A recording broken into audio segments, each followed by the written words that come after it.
Something great is happening. Love has taken hold and it won't let go of us now. Something here is calling us forward, upward motion. We're drops in one ocean. Roll on. Will you rise up with me today? Lift up your voice and boldly say, we are the ones we've been waiting for. Live the dream of your highest calling. Be the hope of a new day dawning. We're the ones who can make a difference. Let's stand together, sharing peace with the world that's waiting.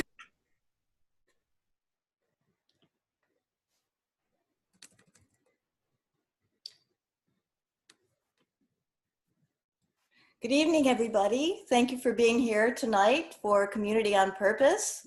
It's our third session with Mendhi Audlin. And today we have an extra special treat because we're here in Santa Barbara, California at the Association for Global New Thought Leadership Council. And we have some brave ministerial volunteers that are going to be conducting a conversation this evening along with Mendhi's presentation. And so we'll have the benefit of more voices in this conversation. But before we get started, as always, for those who are newly joining us for the first time tonight, I'm going to ask another one of our partners here, Stephen Pope, if he would briefly introduce Mendhi for us. I would be happy to do that. For those of you who haven't been on the last couple of weeks, Mendhi Audlin is an inspirational speaker, an author, and a consultant in the area of personal development and spiritual leadership. She's the creator of the Spirit Group's small community ministry program, which provides leadership training for mission-driven individuals and organizations through the use of her 5 spiritual disciplines for personal and organizational growth and her STEP model for membership engagement. Mendhi has spoken to audiences around the world about the power of positive thinking and the benefits of small group support systems.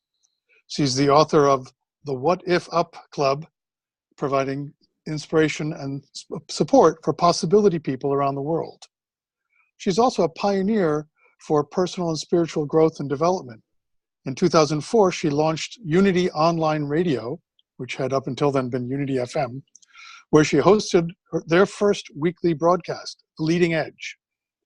As a network producer, she grew the network to more than 20 programs, 100,000 listeners, reaching people in more than 60 countries. And I'm looking forward to it. Well, great. So thank you, Stephen, and let's use our time and get started right away. So, Mendhi, I've kind of asked you whether you would be willing to conduct kind of a free-form conversation with the ministers here in this room about community on purpose, about building missions that really suit organizations and get people inspired. So why don't I turn it over to you to take a crack at that? Well, fantastic. Well, thank you. And I'm so excited that we really have a community here. I see not only do we have some very, very special guests for you tonight, but I'm watching in the attendee list as more and more people are joining us. And in the chat, for those of you that are just joining in our chat room, there's a chance to say hello, let us know where you're from. So lots of love, Diana Kennedy at Unity Village, Lynn from Oregon, Maria from Florida, Judith is here from Albuquerque. So welcome, welcome, welcome everybody. I invite you to, if you haven't yet, head into the chat room, say hello, and do a shout out to everybody. Barbara, I wanted to see, did you want to kick things off with an opening prayer? Is there somebody there who might want to lead us in a centering prayer? Oh, thank you. You just saved me because I forgot about that piece in my great excitement. Yes, Reverend Kevin Ross from Unity in Sacramento is going to lead us in with a prayer. So we give thanks for this opportunity to center our hearts and our minds around the divine idea called spiritual leadership. We give thanks for all of those that stepped forth and answered their unique calling to build communities that awaken the divinity in each and every soul that finds their way to these places and spaces of faith and love. And we see and affirm for each and every leader that they are fully equipped, restored, renewed, revitalized, and retooled to do the work in a magnificent way so that collectively we are co-creating a world that works for all and that each leader is a force for good in the world. Thanks so much for so much. Amen. And nice. Okay, now I'm ready. Now I've had my Kevin juice, so I'm ready. I'm ready to go. Awesome. And we are talking about that idea, that divine idea of spiritual leadership, and what does that mean? So this is the third of this series. We started talking about mission and how to create a mission statement that mobilizes people, that engages people, shifting the attention away from the minister, away from the board, and stepping into a mission-centric approach to ministry itself, and how to create a powerful, memorable, short mission statement. So that's where we began. In the second session last month, we moved from that into talking about culture. And how do you create a culture on purpose that will help you move towards your mission? So for this month, I was thinking, what is the next logical step for that? We've talked about what is the culture you want to create, how do you create it consciously? And what I know is that if you want to move away from a minister-centric approach and you really want to engage people in your mission, it requires us to build teams of leaders. So if the minister is the only leader, you are way, way, way limited in what you're able to do. But if the calling and the purpose and the intention of the spiritual leader and the board and the staff is to build other leaders, now you have something that's scalable. Now you have something that you can duplicate. So again, I want to thank all of you for checking in through the chat. And I want to encourage you as we go through this time together, this is a dialogue. It's not a monologue, it's a dialogue. And I'd love for you to share your comments, share your questions, and share what's happening in your community. We always begin, just like we do in our small groups, we always begin with a check-in question. So get your chat ready. Here's your check-in question for today. So today, if you were to describe, and I would say in 3 to 5 words, your existing culture, the culture of your spiritual community. It could be, 3 different adjectives or, a phrase. How would you describe your existing culture? A lot of times we're in the culture for so long we aren't even aware of the culture that we have. It's just normal. But what are the things that when someone walks into your community for the first time, what do they experience and what can they consistently experience? And it's just already there. So I invite you to put that into the chat, 3 words, 5 words. Maybe it's one of the things that's unique about our culture at Red Rocks and Morrison is we have a dog-friendly church. That's part of our culture. So we attract a lot of dog lovers. We also do not attract people who don't like dogs. So your culture serves to attract certain people, and it also serves to set boundaries and make you distinct in other areas. And it's great when you are clear on those cultural values, because then you know who the people are that are really your tribe, that are going to resonate best. So striving for a culture of peace for people and planet. That's what Sue said. So thank you for sharing that. Some really great comments. New York is in the house. Greetings, everybody, from Center for Spiritual Living in Brooklyn. I pray and dream. This is what Lynn says. I pray and dream for the legislation for our New Earth Heart and Soul community services with a good, basic, guaranteed income with single payer for all. So thank you all for sharing. Glenda's here from Arlington. Harriet's here from Oakland. Harriet says her words are multicultural, diverse, and high-spirited. Excellent. Great way to describe what your culture is. So, Barbara, I'm going to pass it over to you, and then I'd love to open it up to our panel to discuss how would you describe your culture, and maybe if everyone could share one tip, one leadership tip, something that you do consciously, purposefully to cultivate and empower that culture. So what creates the culture that you have? And Barbara, if you could introduce everybody, we can just kind of go through everyone on your sofa. That would be great. Yeah, okay, well, I'd love for these 4 ministers to answer that question as best they can, the one that Mendhi just put out about what would define your culture. So I'm just going to ask you to briefly state your name, introduce yourself and where you're from, and then give some kind of response to that question. Anybody can start.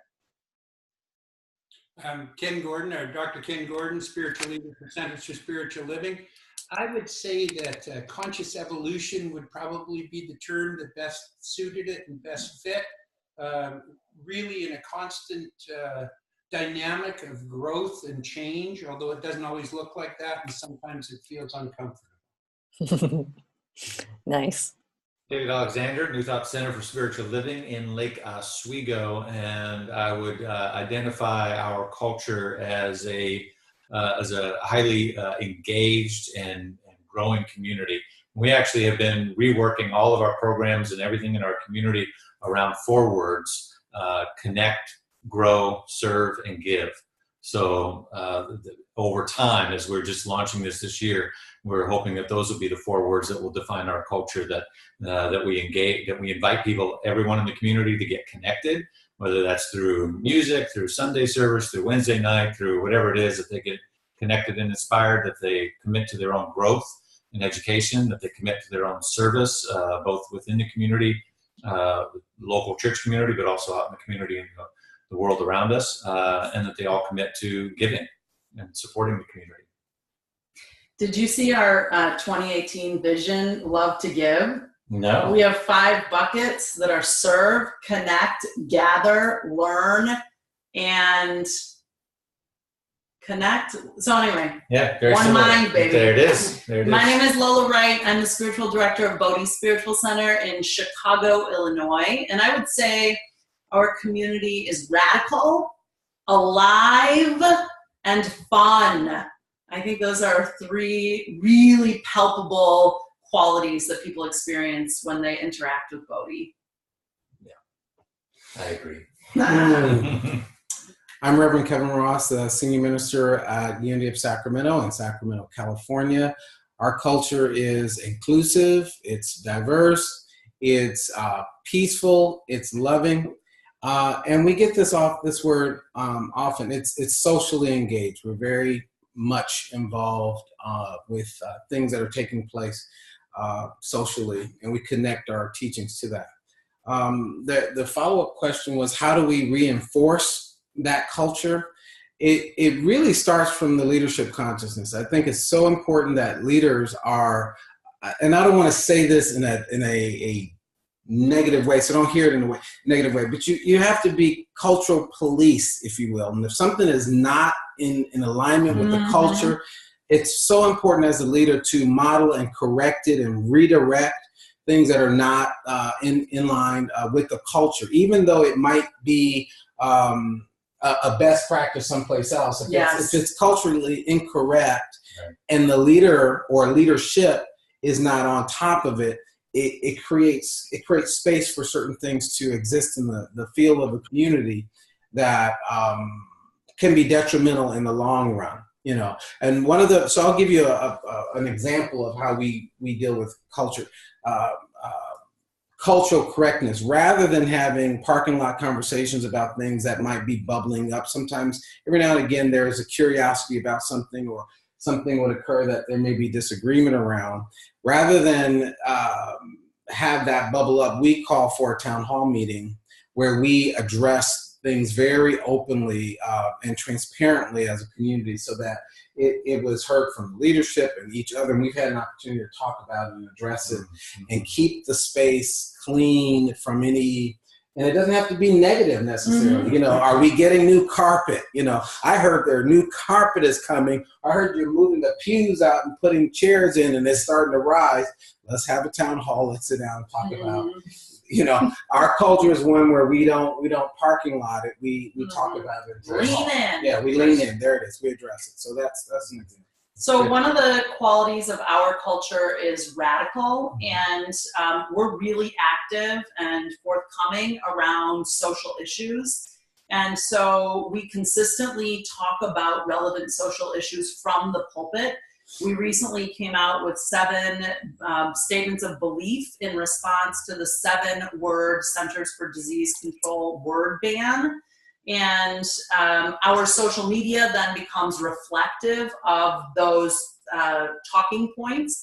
And because we have someone outside of our community that also participates in the creation of our social media, we are constantly auditing our social media to make sure that it is on message. And so just to make sure that all of your outlets, to your point, are consistent with that which you say you are. Another thing that we've done to sort of further that, because we really want to grow into Sunday being a line of business, not the line of business. And we have a great Sunday experience, but how do we create the conversation in an ongoing way? And so we've moved to a panel format that occurs with some kind of regularity. So we do like a Wednesday night reproductive justice panel. We did a Wednesday night LGBTQ panel. We have a Wednesday night mental health panel coming up. So how do we sort of take these values and then, message them consistently throughout what I call in spiritual communities, you call them ministries, but I come from like a very strong corporate background, and lines of business make a lot of sense to me. It's sort of like, what are the channels of giving and receiving that occur? And so that's a direct application of one of our values and how it shows up other than on a Sunday morning experience. Great. For us, one of the things that we do, we talk a lot about integrity and the match between, membership and engagement in the community. And I know RevKev is one of the tools that you use as well. We talk about being on your card. And that means, so we have an exercise that we do that's about identifying who you've come here to be. And so every member, every foundations class, every board member, every person in leadership fills out that exercise, and they know who they've come here to be. And that's a regular topic of conversation in meetings and organization and from Sundays, from all different places. So we're always connecting in so that who you have come here to be and who the community has come here to be is a match. Yes. And it's that, like that line from Dr. Martin Luther King Jr., I cannot become what I ought to be unless you become what you ought to be. You cannot become what you ought to be unless I become what I ought to be. So it's a marriage of those two things. The community needs everyone to be on point on their own soul's purpose, and the community needs to be on point. And so that's how we keep the integrity of what we're trying to create together in line. That's one of the tools that we use. One of the things I love about that I'm going to steal is our annual meeting is coming up. And imagine if we started the annual meeting with a declaration on like a card that says, I am here in this meeting to be the presence of. And so it's like we're already setting in motion who we are going to be in this conversation. Because there's always people who want to, sort of get in there and poke around. And it's like, wow, what if we were to bring a mindful practice? So I appreciate that. Thank you. Yeah. You can also station your prayer chaplains right in front of us in uniforms, with candles. No, I'm just kidding. All of them. It actually leads into a really good thing. I like the idea of aligning who you came to be with your purpose. And for me, I find part of spiritual leadership, probably the most important part, and I've been a believer in vision for years. I've been a believer in mission for years, and we don't do anything unless it matches the mission or matches the vision. Right. I mean, otherwise we just don't do it, and we don't welcome speakers into our center who do not have that power or are not prepared to live to that mission.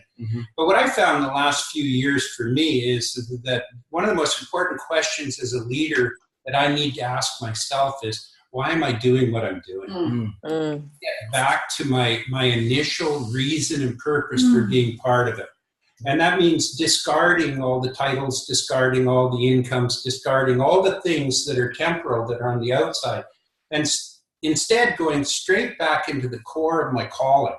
And callings, everybody has a calling. You don't have to have a title to have a calling, but to really find that calling and begin to act out of it instead of acting out of what I expect other people are expecting of me, and to get clean on that. And what I found when I do that is that it's so easy to follow the passion of the vision and the mission if I'm true to myself on the pathway that's there. That's great.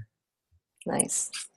So I'm just curious, and I don't know if this is of service to you, Mendhi, but does everybody know, could you articulate your mission statement for your center? Oh yeah, very clearly. Yeah, let's do that. I think that'd be fun. Would that be okay?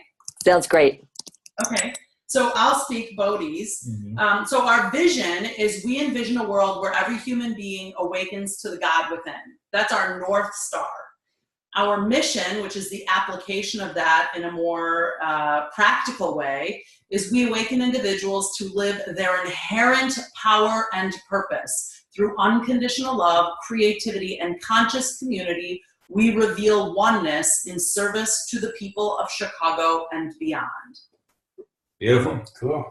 In ours, we talk about our vision, our purpose, and our mission, and how those are all linked, and we reinforce that over and over again. And our vision is about seeing, our purpose is about our being, and our mission is about our doing. And so for us, the vision is creating a world that works for all of humanity, recognizing our oneness. And our purpose is about awakening humanity to its spiritual magnificence. And our mission is about providing tools for personal and global transformation through spiritual education and inspiration. Cool. And I can say that ours are identical. For all number of reasons. Right. And ours is similar. Our vision is centered in God. We co-create a world of peace, prosperity, and unconditional love for all. And then our mission is we inspire people to be a force for good by awakening their divine nature. And so that's what we're after. Cool. Beautiful. That's great.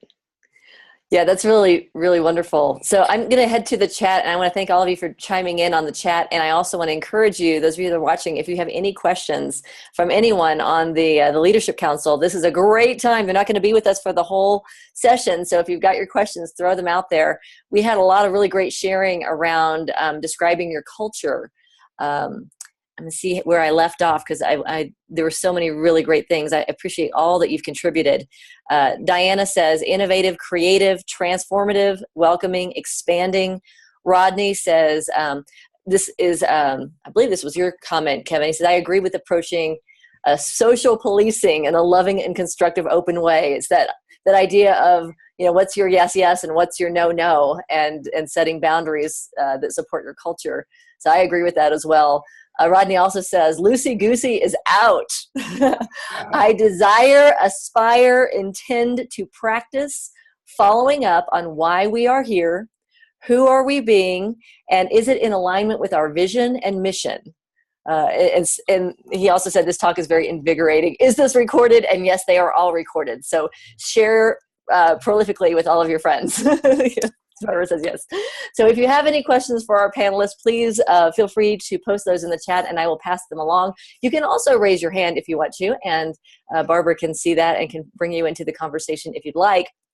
I know we've only got a few more minutes together, but I would like to ask if you all, any of you, or whoever wants to share, have anything specific that you do to take all of these concepts, because, as leaders, or as board members, or as people who are, that are very engaged, that whole 80-20 thing that we're busting through, that myth. So as leaders, when we have the vision and we know the mission and we can say it, how do we go beyond that, beyond us creating a strategy? How do we actually train and equip new leaders to have the same level of understanding on what it is that we're here to do? So what processes do you have in place so that you can equip and empower new leaders to quickly and easily, hopefully, jump on board with your mission? Anyone have any ideas on that? Oh, heavens, that's been the $1 million question for a long, long time. And what we've done recently over the last couple of years is we've really centered our made it a priority to do that and to bring it forward into our culture. So what we found is that when we started to do that, we started to do monthly theme or weekly themes for all of our talks that we gave for free out to all the centers and the churches. There's 400 centers and centers for spiritual living. And so we started to hand them out, and we're now got over 200 that are participating. And for 3 years, we're in our third year right now of doing it. We started off by doing our principles, then we did our values, and now what we're doing is how to take it to the streets. And it has been an astronomical transformation. We noticed at our last conference that just about everybody who spoke would start off in one way or another. They would have the vision, and they would have the mission, and they would have the purpose lined out so that they knew what they were talking about. And that came from, the only way that I know how to change culture is through the drip process. The one thing I know is I can't go to my congregation in Kelowna, for example, and get them to change their mind by trying to jam them into a mold. Instead, what I have to do is I have to just constantly be reiterating it until suddenly they come back and start telling me. And when they start telling me that they've got it and they're connected to it, then I can move on to the next one. And you know what? When it comes to vision and mission and purpose, it doesn't matter how long it takes. It just matters that we do it. And so you can't be impatient with it. You just have to keep living it, modeling it, speaking of it, putting the word out on it until suddenly everybody gets it. It's the tipping point that we all know so much about. So for us, we went having it be visible, audible, memorable, tangible, constantly. So all of that is articulated in our services, and then we have it literally printed on the walls. The core values are on the walls. The vision statement is big and prominent on the walls throughout the building itself. Every time we get up to speak about something, we affirm this first, so it's just in there. And then any project proposals that come through have to tie to mission, vision, or core value, or all of the above somehow, so that we can clearly see it. But it's always something that we're preaching and speaking from in all of those four ways that I outline. You preach, Kev? You preach? You know, it's debatable. Two things that we do. One I already mentioned, which is getting everybody on their card, right? That's very quick, very easy. I can do that with somebody who's been there a week to somebody who's been there for 13 years. We try to get everybody on that level playing field. And then the second thing that's more long-term and engaged actually came out of this person right here, my beloved Lola Ryan out of Chicago. A couple years ago, asked her, what are you reading? And she said, 15 Commitments of Conscious Leadership. And I immediately went, picked it up, said, oh my God, this is amazing. And went back, talked to my head of practitioners, and we created a thing. And we first started with our leadership, our staff, our practitioners, and then our board. And then we have an open, ongoing monthly dialogue with our entire community about each of those principles. And we've been doing that every month for about the last year and a half, almost 2 years now, so that at every level of the organization, we're getting those principles and ideas ingrained. So everybody's practicing the same stuff. We're using the same language. We're talking about taking 100% responsibility, staying above the line, and all the rest of the great material that's in that book. But we're creating a common language amongst the leaders, and we're creating a culture of expectancy that says, in order to be in leadership, you have to be familiar with this language, and you have to be on board with your own learning and application of these ideas. So those are two things that we do. So one thing that we do is we have a monthly gathering of our volunteer leaders, and it's an hour and a half, the third Sunday of every month. It's called Ignite. And one of the benefits is that it's basically a free workshop for leaders. So it's not just a business meeting. It doesn't occur as like one more thing that they have to go to. We oftentimes will bring in guest facilitators. This past month, we had an Enneagram expert come in and did a whole typing of their Enneagram numbers, and then, led them through a process of what does that mean for you as a leader. So the gift of that is they walk away with value.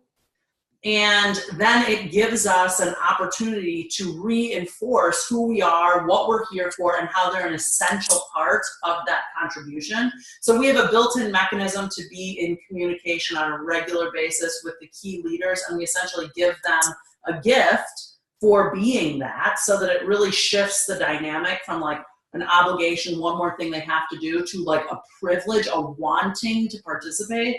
And then the other practice that we use that comes out of the 15 Commitments of Conscious Leadership, which, by the way, an incredible free resource, conscious.is, an incredible website with tons of worksheets, tons of meditations. Jim Defner is one of my personal mentors, an incredible human being. But one of the tools that they offer that you can find on the website that we use in our board, in our staff, is called the clearing model. And it comes out of the nonviolent communication method to just keep the container very clean. And so it is not a dialogue. It is a tool where one person gets to share the unarguable facts of what they've experienced in an environment, and then the stories that they made up about those facts, and then they're just witnessed. And so it really, like, sort of to your point around leaning in, I think that there is nothing more essential than keeping the container that is your community clean and clear and free of drama. I have a no drama policy because it is a killer of culture. So those are a couple and things. we make a statement every Sunday. This is a no dogma, no drama, no dress code environment. I mean, we literally say that every Sunday. No dress code. Yeah, because we don't say no dogs. No dogma, drama, dress code. Toxicity and drama are the cancer of an organization. Yeah. They just eat away in the background. You don't even know they exist if you allow yourself to put up with them, and they'll devour the whole body in no time at all. Yeah, so I think every leader has to ask themselves, where am I in terms of my own addiction to drama? Because if you as a leader have a high level of drama in your life or in your community, expect to attract those who are a resonant match for that. Like, I have zero capacity for drama in my home life. I have very little capacity for drama in my marriage, and I have zero capacity for drama in my community because it's already a big enough job. You don't need to add drama to the mix. That's why we love you so much. That's awesome. Well, I want to thank those of you that are sharing your comments online. I had some really great comments. One from Lynn, who says, "Amen, Hosanna." So you're getting some props here. Yes, have people go to church or a spiritual center for healing, ancient ways, the scene, body, mind, spirit healing, and to find their true soul purpose and go get paid for their community soul service, not going to jails, not going to juvenile delinquency centers, stop the abuse, labeling, and mass drug use, and stop the wars from the inside out of each person's own divine soul energies. So thank you, Lynn, for sharing that. Lynn's out there in Oregon, and she was talking about all the 501c3s out there. So she says they have 22,000 501c3s in Oregon. Pay people to volunteer for community service, more co-ops, more paid apprentice jobs, stop paying people to volunteer for wars tied to drug wars, mass incarcerations tied to gun violence, militarized police, and mass drug use. I think Lynn has a vision here. And so thank you for sharing your vision and what's happening in your community. And I want to thank all of you from the Leadership Council for AGNT. I know I appreciate the time that you've been able to share, and I think you have other engagements. So I want to honor your time and thank you for being part of this conversation. Do I have time? Can I ask one more question? You guys have time for one more? So final question I'd love to ask, and this can be a quick answer, not all of you have to answer if you don't want to, but my final question for you is, how do you measure success? Like, I love that question. Yeah, so how do you know it's working for you? That's my favorite question because I spent years at Bank of America, and what you measure matters. So we measure success by Sunday attendance, by contribution income, by participation in sacred circles, which are monthly gathering small groups, by class attendance, and then we measure success by how much we're able to give in money, time, and talent. I would say ditto to everything she said, but also the matriculation of a person from the time they arrive in your congregation up to the point of leadership, and then back out bringing others with. So how are they maturing as they move through those same systems she pointed out? I'd like to see them at the core, at the leadership level. Yeah, and we have a dashboard. We have an Excel spreadsheet dashboard that gets updated on a weekly basis that we report in on in our staff meetings and in our board meetings. because a lot of times people create drama because they don't have anything else to talk about. But if you can look at some real facts and figures, not as a limiting paradigm, but as a reflection of what's working and not working, then you can move the needle. Yeah. Yeah, it's the metrics, and it's the engagement and the quality of the engagement.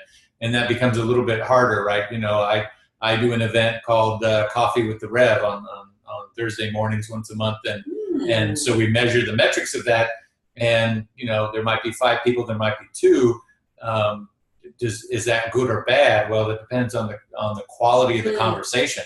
For those 2 people that were there last week, they had a deep quality conversation, a one-on-one connection with me. So we also look at all the metrics, but we also look at the quality of engagement and again, that journey from when they first come in the door to when they get engaged in leadership, their growth and their learning.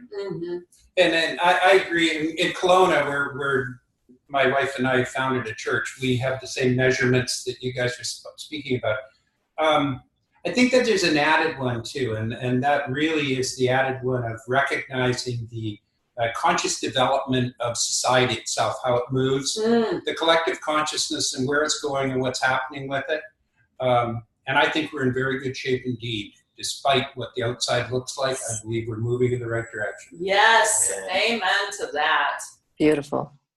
Beautiful, beautiful. Well, a shout out from one of our participants saying deep gratitude to all of you and the very rich and extremely useful information that you're providing. This is Reverend Jacqueline says, I so appreciate the validation and the leadership that you are providing. So thank you all for taking some time out from your very, very busy schedule. I know Barbara keeps you real busy when you're there together. So I appreciate you being part of this salon and sharing such amazing insights and wisdom with our panel here. So thank you for being part. Jacqueline, I see you. God bless you all. And Thank you, Mendhi. And I agree. Barbara's wonderful. Wonderful. Yes, you all do an amazing job. So for those of you that are viewing this, we're going to stay and continue. We're going to go deeper into this topic together. Just want to thank all of you for being here. And I know you have to get on to other things. So blessings to you and all that you're doing. And thank you for the work that you're doing on behalf of the New Thought movement. It's great to know we're in such great hands. So Rodney says, thank you. I feel enriched. Lots of love and thumbs up and all of that coming to you. So thank you and blessings. So for those of you that are a part of this salon, and if you haven't been coming regularly, I hope you make this a part of your monthly ritual to support you and your vision, your community, so that you can continue to grow and expand. So this week, our focus is on culture, not just what is your culture, but how do you empower others to become leaders of that culture. So some of the things, I've taken so many notes that I can't even read my own notes anymore. I'm going to have to kind of scan through. But one of the things that I found about culture, and I'm hearing it in this conversation, is there's the culture that is. So when you're talking about feeding your culture, it's identifying, as many of you shared before, the qualities of your existing culture, what is already there, and making sure that the things that are already there are things that are moving you towards your mission. If not, then you don't want to give any more energy to them. It's one of those things to say no to. So you want to say, okay, what is our culture now? What's real? So that when you're communicating culture, people are like, yeah, I can see that. I walked in the door and I can see that. And at the same time, so there's those cultural values that exist. At the same time, you may find that you have aspirational cultural values. So there's things about your culture that you know, if you had those things in place, you would be better equipped to fulfill your mission. And maybe they're not there yet, but you know that they're things that you want to put in place. So I like calling those aspirational cultural values, because if you say they're your values and they're really not getting expressed, then people start wondering, there's an inconsistency there. There's a lack of integrity in that. So to be able to identify what is the culture that's already here, is that a culture you want to continue to feed and support? And then second, to say, what are the cultural values that we aspire to? What are the things that are going to help take us to the next level? So if you have any questions, or if you have any personal stories, maybe you'd like to share what you've done for your own culture, or what your tips are for engaging leaders, that's the next step. Now, for those of you that have been part of this series for long, you know that my passion is small group ministry. And one of the reasons I am so passionate about it is because strategically, it is to me the best way to develop leaders. And in our ministry, we use the small group structure as a way of feeding people into a leadership role, one baby step at a time. So as they were talking about, there's the metrics that we track, and then there's also that engagement process. Are people actually growing in their spiritual development? So what I love about the groups is that when someone comes in and they're new, sometimes they come in through a group because they're invited to the group. Sometimes they come in on Sunday morning and they see that we have groups, and we have a process for getting people engaged and educated about the groups that we have. And then as they get into a group, now we have a group leader who is trained to nurture and support and coach that person in growing in all of the things that matter to our culture. So we're able to communicate that through our small groups. As we cultivate those individuals through the small groups, we can then identify when they are ready to move into a leadership role and support them and coach them as small group leaders. So to us, strategically, how we cultivate leadership is through our small groups program. That's where our leadership training happens. That's where the practice is in taking our cultural values and putting them into practice. So the cultural values that we are emphasizing, we call them the 5 disciplines of love, because we tie them all to the idea of love God, love each other. We have communion, which is prayer meditation, as part of everything that we do. Connection is one of those values. So we foster friendships and connection and have fun together. Compassion is the third one, and that is that we look out for each other, we take care of each other. Community, which is reaching beyond the walls of our spiritual community, and then challenge, so that everyone is setting a vision for how they want to learn and to grow. And then having the small group support allows us to have infrastructure to support people in that growth. I saw recently, I had an email that came across my desk with a blog post that said, and this is from a traditional fundamentalist environment, so the languaging is not exactly the languaging we would have, but I love the concept where he said, do you have an audience or do you have an army? And I love that idea, because I think we want to move out of the paradigm of having a Sunday morning audience and move into the paradigm where the people that are coming on Sunday morning are engaged in the mission, and they're showing up with a purpose, and they're there looking out for newcomers and reaching out to people and reaching out into their own community, their own colleagues, their own family, and finding ways to be that change, to be the change they want to see in the world. So thank you for sharing your comments. Does anyone have any questions? I know some of you had contacted me ahead of time and said, I'd love to jump in and share, what's happening in my own community. I see some really familiar faces, and I know, Diana's here, Glenda's here, Kurt. I know a lot of you that are here are doing amazing things in your ministry. And hi, Judith. I see a lot of our spirit groups ministries are here. And so if you have anything you'd like to share specifically around what is the culture that you have, perhaps what is the culture you're aspiring to, and what are you doing to empower your leaders so that it's not an audience, that it is an engaged body of people that are moving forward? So you know that you can all raise your hand on this platform. That's one of the advantages. And I'll see that your hand is raised and add you to the conversation on the screen. And the more we get everyone engaged in this conversation, the more progress we're going to make, because we know that you're all out there doing amazing work. It isn't about a lecture to an audience that's passive anymore. This is about you.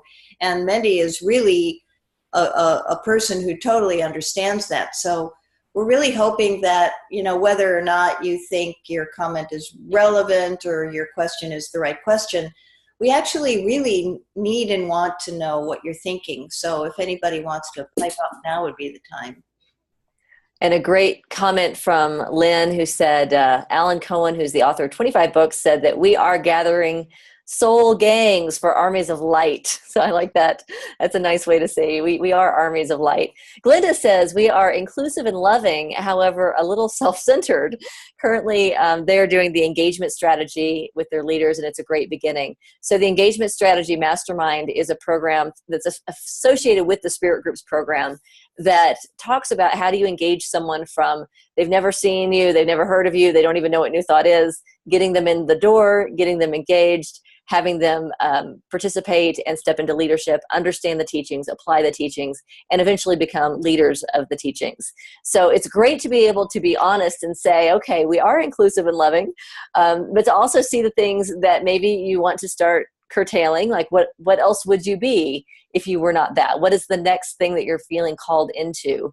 For us, we have inclusive. Sometimes you might think about what are the values for the culture and also what are the values for different types of things, because in some areas our ministry is very inclusive and in some areas it really isn't. So we're out of integrity saying it is inclusive because we're very specific about the culture we're creating and the people that would fit well in a staff position. And there's a certain type of we don't want people coming. We've had people come in. I'll give you an example.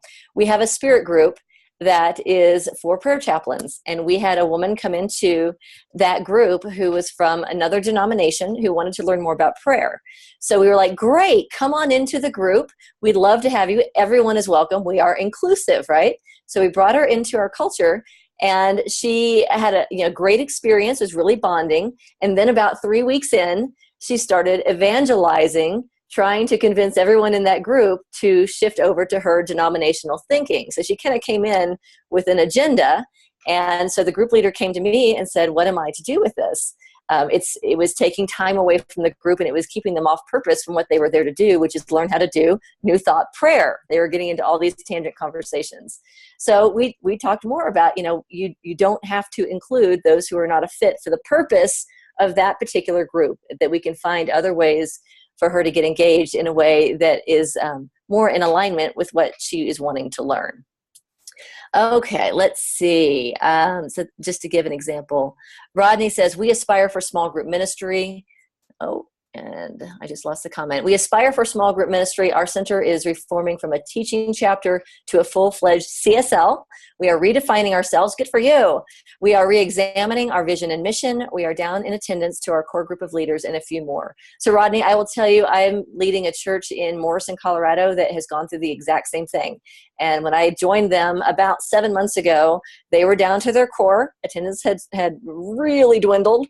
And we started with mission. We started with groups. And we are in the process of defining values. And it's been interesting because we're using the experiences of our growth to define those values. When we say we're inclusive and then someone comes into a group that's trying to derail the group, we have to ask, are we really inclusive? Is there a higher value that we have? And that value was, we're here to teach affirmative prayer. That was the higher purpose for that particular group. So it's helping us to learn the values as we go because we're consciously going through the process of reinventing ourselves. So that's wonderful that that's where you are. Small groups, I think, are a great way to do that, especially when you are a small group. So we had a really small group. We had a couple groups that started in the beginning, and now we have 6 groups, and we're continuing to grow. Could I say more about the Spirit Groups program, where to access it? So this is from Reverend Jacqueline.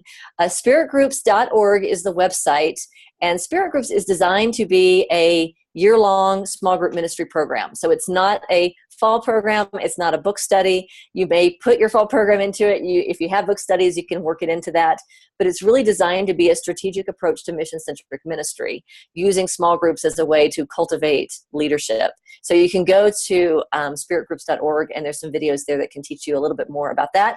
And as you are part of this salon, that is my organization. So you'll hear me talk about it quite a bit, and you'll probably even see a lot of people in our conversation here who are using it in their own ministries, like Linda from Arlington. So thanks for sharing that. I'm going to scroll through. We have some other comments from Kurt Condra. Kurt, it is so good to see your name in here.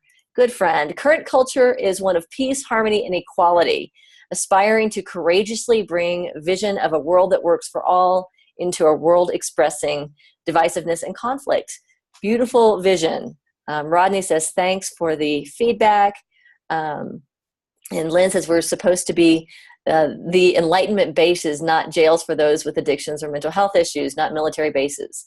So yeah, great comments. And thank you for sharing all of this. Jacqueline says, thank you so much. So And thank you all for sharing your comments and your questions. And again, if you want to jump in with your video or raise a hand, you are most welcome to. It's not designed to just be a one-way conversation. So you're invited into this as well. Barbara, how are you doing? Do you have anything you want to comment on that we've talked about so far? I was just thinking to myself that I wanted to ask you, Mendhi, because you're so experienced and so professional and so inspired and inspiring about what you do, which is the reason why I had asked you in the first place to partner with us in this particular initiative. I like working with the best of the best, but I don't think that anyone often asks you, where's your leading edge? What are both the challenges and the visions that you're catching onto right now that are taking you from being a responsible steward of all the work that you've done in the past to a place where, I wonder if it would be worthwhile venturing into some of this territory. I wonder how that would go. I wonder if you wanted to talk to us a little bit about that, because that's personally where I live. I like to live on the cutting edge of these kinds of endeavors. I agree. And I will say my leading edge for me is I am a leader. Like, I know that I am a spiritual leader. So what that's calling forth in me, which is new, is, I can get it all done. I can get it done fast. I'm efficient. I've got my vision and I can implement it. So what I'm learning is to step out of the way. So even if I know, okay, this is the step that's going to lead to this result, to create the space for that discovery to happen with others. So to encourage leadership by saying, okay, here's where we're going.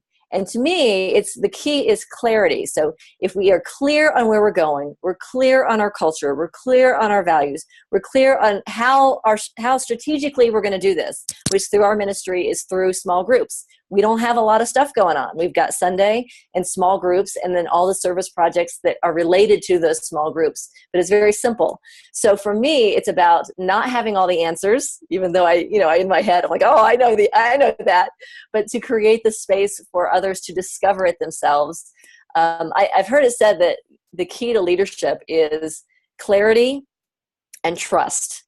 So if you in order to move the organization forward, you have to have both of those. If you have clarity, but you don't have trust, then what you end up doing is micromanaging everybody, because you know exactly what it's supposed to look like, but you don't trust them to have the same vision. You don't trust people to be able to step into leadership. If you have trust, but no clarity, and I say this in a lot of our churches too, I trust you to the ends of the earth, but I'm not clear on what you're here to do. We're not clear on our vision, our mission. We're not clear on what our higher purpose is. And so we end up with a bunch of really loving, connected people that are all over the place, scattered, because there's not clarity in what we're here to do together. But when you have clarity and you have trust, you create this environment where people can really rise and shine. And what I'm finding is our community is on fire. I mean, this 80-20 rule is a ridiculous concept for us, because everybody is stepping in, they're engaged, they're volunteering, they're going above and beyond, they're participating in groups, they're doing amazing things, and they're so excited to be part of it. They're telling their friends, and we're having this wonderful, wonderful growth. So that has been my edge, and it's been really fulfilling to realize that, one, I don't have to be the one with all the answers, that two, when I step out of the way, sometimes the answers that I get are surprising to me, and they lead me places that I would have never gone otherwise. So I'm learning and humbled by the wisdom that's in my community, and then being able to and willing to delegate and say, you know what, here's the chaplain program. Go for it. Here's our purpose in our chaplain program. Go for it. And when they come to me and say, well, what do I do in this situation? I go back to, well, what is the purpose of your program? And then they find the answer. So when we're clear on the purpose, the answers are much easier to get to. And it's more a question of asking what is the purpose than keeping people on track.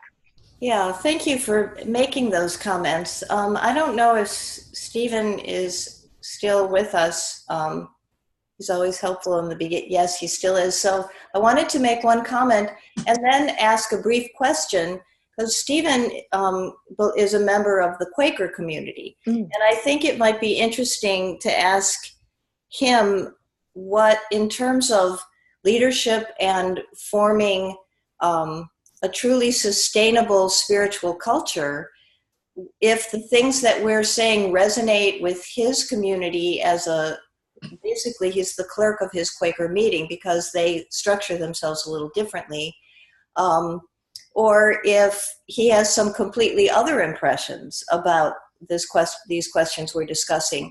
I know we only have a few minutes left, but from my perspective, when we talk about inclusion and we talk about universality, and then we find ourselves surrounded by ourselves. So I was going to ask Stephen, as a member of a completely other faith tradition, whether he would make some comments to us right now as well. Gladly. Well, I guess the first answer is, I think almost everything that's been said tonight applies or is the kind of thing you would hear in a Quaker community if you raised these questions. And I loved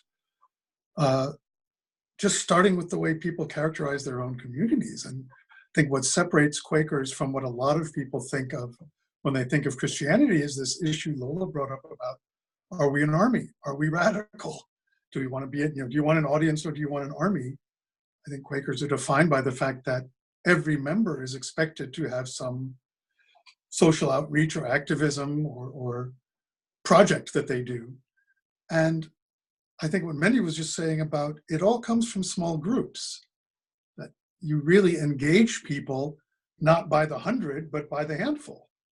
And that's, I think that's true in schools, that's true in every kind of community, that the true engagement, because the true networking, the true feeling of community isn't in 100, it's in a small group. And every organization that tries to get things done, for some reason what's coming now is military metaphors, but your strongest allegiance is to your platoon, not to your regiment, or your small group where everybody knows everybody else's name and everybody knows everybody else's business is so much more empowering, but also I feel more commitment to them.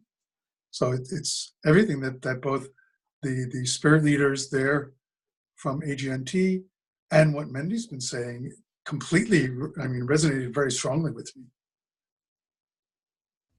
Well, thank you. I know, sorry to put you on the spot, but I think it's important for us to be inclusive of this. And I hope as we go along, Mendhi, I think maybe that would be a good idea that's emergent out of this conversation, is that we could certainly include colleagues and associates from other spiritual communities to be in dialogue with all of us, because I think in a divisive world as we live in today, where culture and religion and lines that so-called separate us are becoming socio and political issues, I think it might be good for us to kind of test the waters, if you will, just to see how are we doing, not in our silo as New Thought leaders, but in a community of spiritual leaders who together have a chance of actually shifting the culture in a significant way. So we're getting right to the end of our hour right now. I've really enjoyed this discussion, and I want to thank you, Mendhi, again for just the great passion and expertise you bring to these conversations. I want to thank everybody who's joining the call. I think that we should have a lot more people here. I know a lot more people listen to the recordings, and we'll let you know tomorrow when those recordings are up.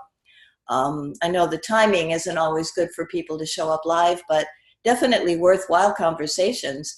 So I wanted to ask you, Mendhi, if just before we close, if there are any closing remarks on the topic or anything that you afterwards are going to say, oh, darn, I forgot to tell him this. So please close us out for tonight.